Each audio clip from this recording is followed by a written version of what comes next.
Hi, and welcome to the final part of the four-part series on the rise of militarism. These are notes 13.2d, and this is, of course, Mr. Marks.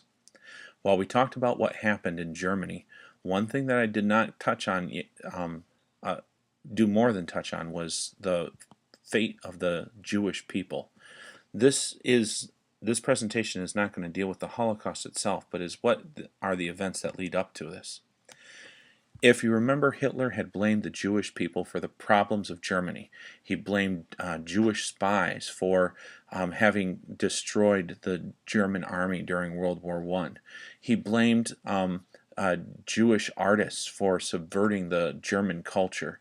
And most of all, he blamed Jewish businessmen for having taken all of the money from the German people and made it impossible for them to move forward, and basically blaming them for the Great Depression. In order to really consolidate his power, you got to realize that he no doubt had a great, personal prejudice against the Jewish people. He truly seemed to believe that they were the root of all evil. But he actually is doing something, I hate to say the word clever, but it's in the wrong sort of context. You see, by blaming the Jewish people, not only has he given the Germans a scapegoat, a person to blame for all of their troubles, he has also given them the right to take property away from them. And by taking this property, he's able to use this wealth which he gains through it, in order to fund his own programs and pay for his military.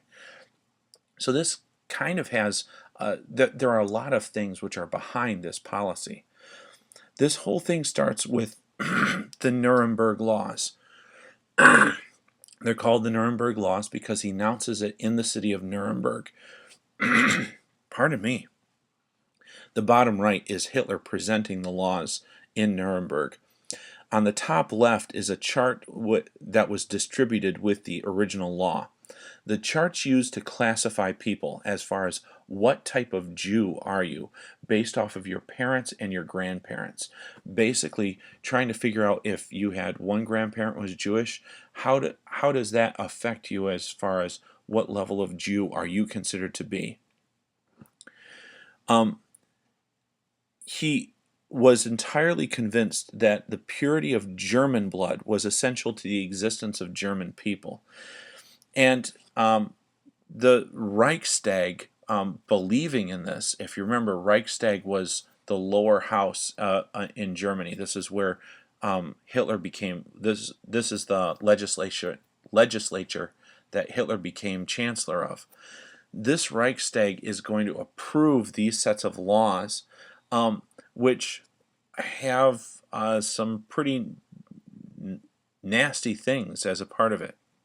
It says, first of all, any marriages between Jewish people and people of German blood are forbidden. They are not allowed to have any kind of, Jews are not allowed to have any kind of citizenship, nor are they allowed to take part in any sexual acts with any German people. A Jewish person, or a Jew, is defined as any person with at least one Jewish grandparent. Jews are not allowed to hold any kind of public office. Jews are not allowed to employ any German females in any of their businesses. Jews are forbidden to display the national flag or national colors. Hitler said that they would try to pretend that they were German, and this is what they did in World War I to undermine them. So they weren't even allowed to show that they were part of the German people in any way. They were in fact permitted to display their Jewish colors, which is the Star of David. In this case, it's the Zionist banner, the blue and white, okay, which is currently the flag of the national flag of Israel. They said anybody that breaks these laws could be punished with hard labor, could be punished with imprisonment, and could be punished with a fine. Okay, it's a series of just tremendously racist laws against the Jewish people.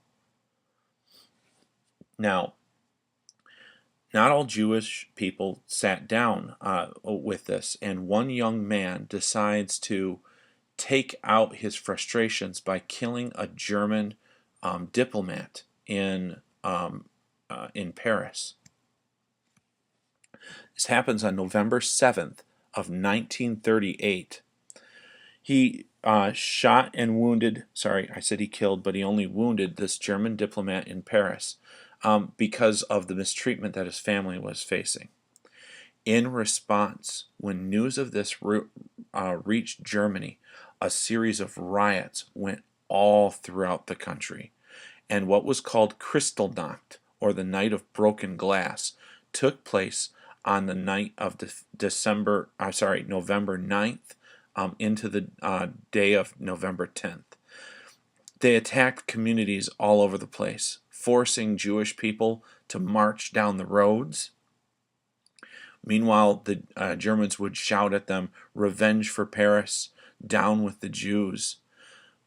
Jewish shops were destroyed. Their synagogues and apartments were leveled. Their buildings, apartment buildings, would have fires set to them, and the Jewish people themselves might be pulled from their homes and beaten. The destruction was horrifying, and it was only the beginning. In the years that followed, Hitler's campaign against the Jews will only intensify. Tens of thousands of Jews will be sent to concentration camps like the one seen here.